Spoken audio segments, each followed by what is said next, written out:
Alright guys, welcome back to the channel today. So some of you might be really confused, but I'm pulling this engine out. This is a great running engine. There's nothing wrong with it. It's got 205, 100 injectors in it already, a 38R turbo. It's been fully redone, powder coated, resealed in the past. Probably makes close to 475 horsepower. But I'm gonna pull this engine out. It's gonna end up being a spare for us for whenever whenever I get another truck.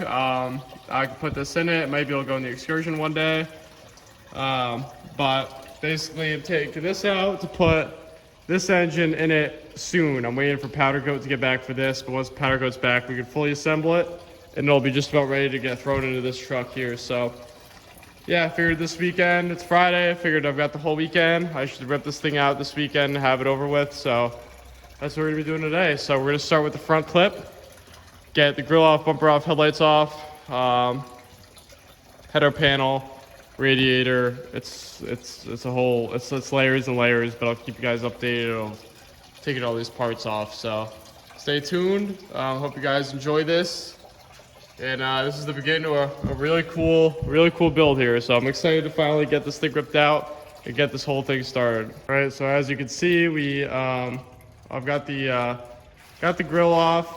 Then I'm just telling you the kind of order of operations is I cut the grill off, took the bumper off, that way it's even easier to get to the headlights. Took the headlights off. Then once all that's off, you're down to your header panel already. These locations here, and here.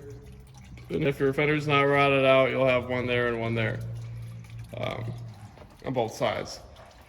So done draining, and we'll go on to the next thing, which would be the radiator. Well, actually, we're gonna take the intercooler out first, hopefully. Probably not. So yeah, the radiator is gonna be in there. So stay tuned. Once I have all the coolers off, I'll give you guys an update. All right. So as you can see, we got all the coolers out now. The order that you need to take the coolers out is you're gonna have to take the AC condenser off first. That's gonna be on the outside.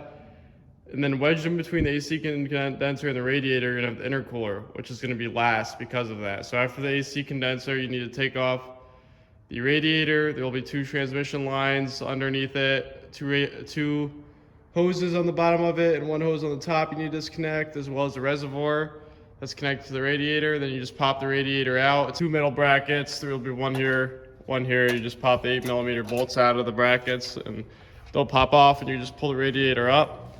Even before you do that, I should say, there's a fan shroud. You're just gonna take this, there'll be two 10 mils holding the top of the fan shroud on. So before you pull the radiator, you're gonna take those out, push the shroud forward and kind of lift the tabs, lift those bottom tabs out of the radiator.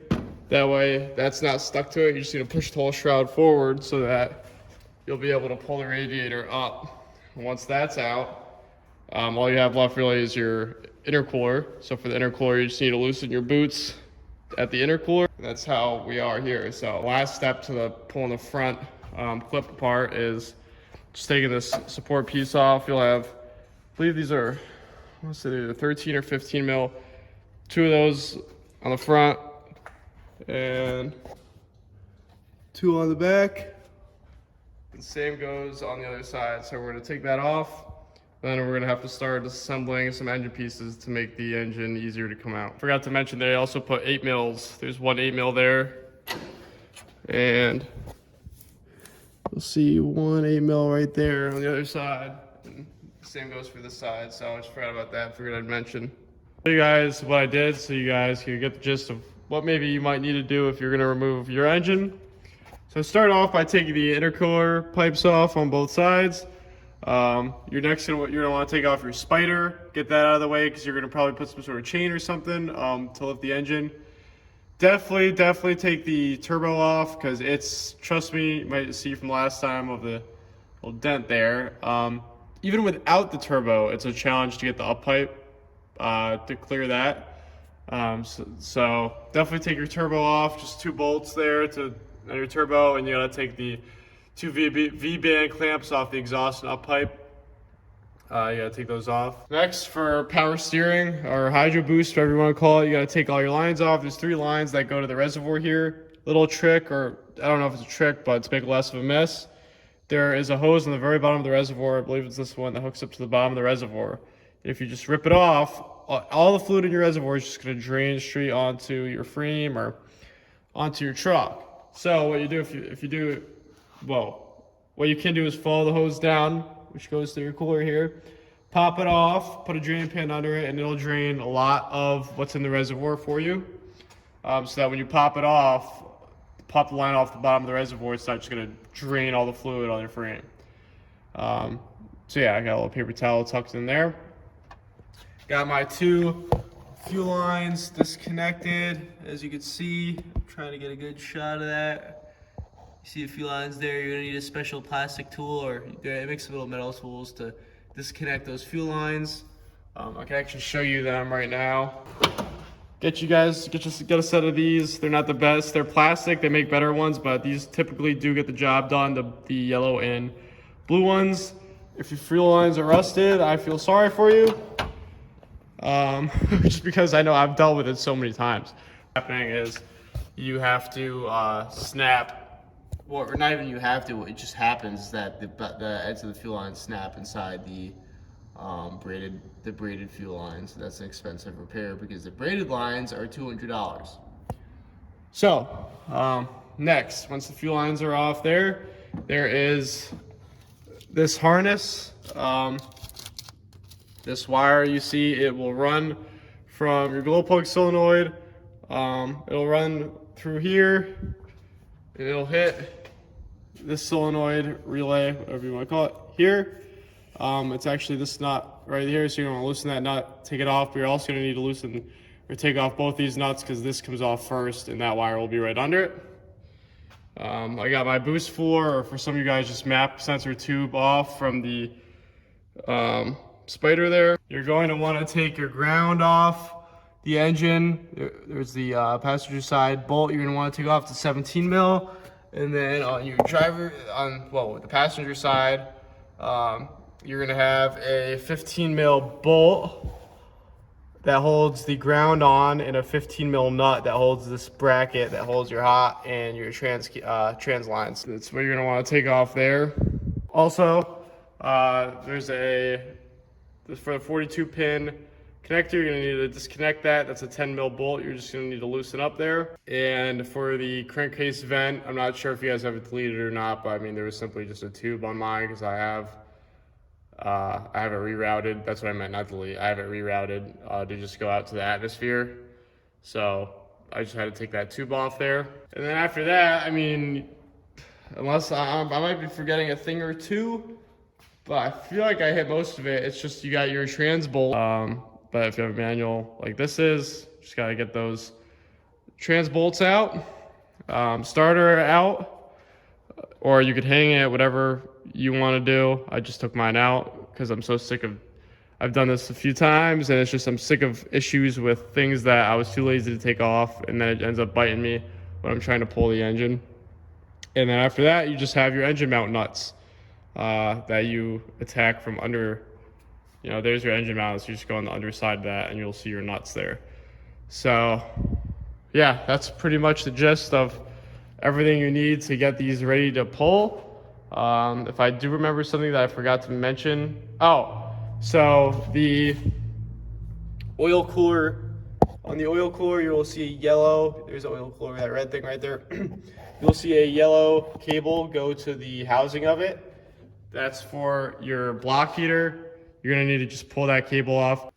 You're just gonna need to pull that cable off. It's got little metal tabs that seat onto the threads of it. It's interesting, but you'll see when you just kind of pop the tab off, and that cable will pop right off. So that now should actually be it. And yeah, so next up, what we're gonna do tomorrow morning is try to pull this thing. We're gonna see how that goes. I might end up taking it off the blocks for when I pull. Clearance issues. Really cool to see this engine back out again and get a good look at it again. So stay tuned, guys. And as you can see, I've already got it pretty much out. That's why I started to record now. There's not a lot of technique to it, unfortunately. I wish I could tell you. I already have that long plastic piece off this from the last time I pulled the engine, but if you do have that plastic piece that goes over the turbo on the cowl here, definitely take that off. You might even, then you'll want to take this wiring harness and kind of zip tie it to something higher, which I did not do, but I'm just telling you, you should do that. After that, it becomes a kind of prying and watch kind of thing. Whatever chain you use, you're gonna want it to be as tight as possible. And then you're gonna start looking at, so you're gonna pull it up and you're gonna see that maybe, because I don't think the engine's completely balanced, but you'll see that maybe this side will come up first, maybe I'm saying. What I typically do is then I'll get a pry bar in between the other mount, kind of pry and lift up, try to get those studs out from the cross member here.